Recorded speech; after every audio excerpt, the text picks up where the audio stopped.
मुंबई महानगरपालिकेचे तारीख लागले का? पण आता बघू ना. तुम्हाला वाटते का तारीख लागतील? शरद पवारांशी बोलणं झालं का? कारण या काँग्रेसचे दिग्गज नेते बाळासाहेब थोरात, यशोमती ठाकूर ते दिग्गज नेत्यांचा शरद पवारांशी किंवा मग काँग्रेसच्या बड्या नेत्यांशी नाही, अद्याप बोलणी झालेली नाहीये. मी आता पहिल्या प्रथम आपल्याशी बोलतोय आणि आपल्या माध्यमातून मी जनतेशी बोलतोय.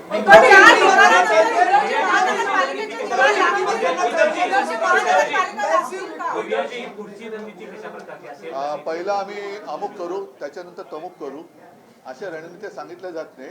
शेवटी मी आज परत सांगतोय की आजचा निकाल हा पूर्णपणे अनपेक्षित आणि अनाकलनीय आहे. तुम्ही स्वतः माझ्याशी वेळोवेळी बोलत होतात. तुमचं सुद्धा रिपोर्टिंग जे होतं ते साधारणतः हा निकाल अनपेक्षित वाटावा असंच होतं.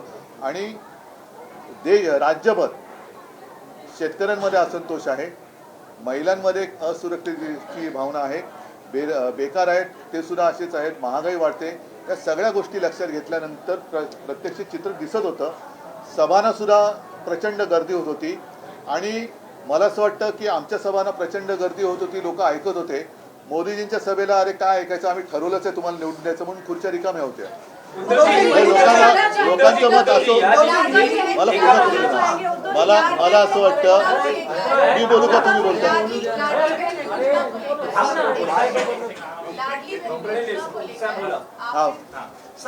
नाही, मला असं वाटतं की आमच्या सभांना प्रचंड गर्दी होत होती, आमचं भाषण पूर्णपणे ऐकत होते. मोदींच्या आणि अमित शहाना तर नंतर सभा घेण्याची गरज लागली नाही, कारण लोक म्हणत होते तुमचं ऐकायची गरजच नाही, आम्ही तुम्हाला मत द्यायचं ठरवलंच आहे, म्हणून त्यांच्या खुर्च्या रिकाम्या पडलेल्या होत्या. मग लोकांनी एवढं पक्क केलं होतं का की यांच्या सभेला जाण्याची गरजच नाही, यांचं सगळंच पटलं आम्हाला. म्हणजे रिकाम्या सभांचे व्हिडिओ फोटो सगळे येत होते. त्यांचं भाषण चालू असताना लोक सभा सोडून जात होते. मग हे लोक अर्धवट भाषणं त्यांची ऐकून मतं ठरवत होती का? हा एक संशोधनाचा विषय.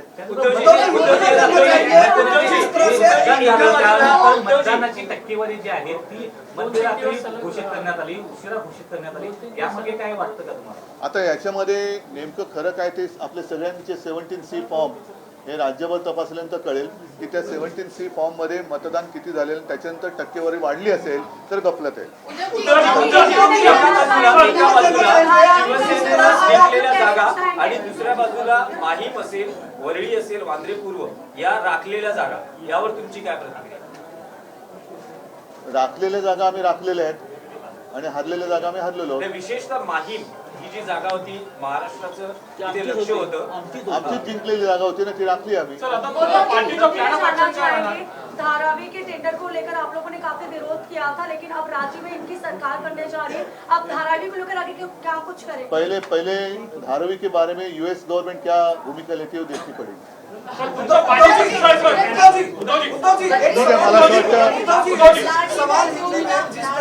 योजना को लेकर आपने अभी कहा कि किस तरह से महिला सुरक्षा, बेरोजगारी ये बड़े मुद्दे हैं, लेकिन आज प्रेस कॉन्फ्रेंस करने के बाद उन्होंने टच करते हुए ये कहा कि हमारी योजना पर सवाल खड़े कर रहे हैं, पर अपने मैनिफेस्टो में भी कहीं न कहीं ये योजना हाँ बिल्कुल दी थी.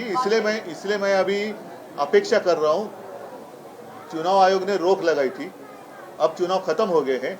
उन्होंने तो 2100 रुपया डिक्लेयर किया है, तो कल से शुरू करें.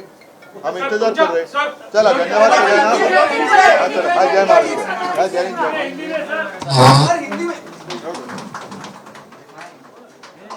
कोणत्या रागापोटी ही लाट उसळली माहित नाही. आपण निराश होऊ नका, खचून जाऊ नका, असं उद्धव ठाकरेंनी माध्यमांशी बोलताना सांगितलंय. हा निकाल ईव्हीएमचा असेल असं काही जण म्हणतात, असा टोळा देखील त्यांनी लगावलाय. शेतकऱ्यांचं कर्जमुक्त लवकर करावं असं देखील ठाकरेंची मागणी आहे. लाडके बहिणीचे 2100 रुपये सरकारनं करावेत, जमा करावेत असं देखील उद्धव ठाकरे बोललेत. कोरोना काळात ऐकणारा महाराष्ट्र का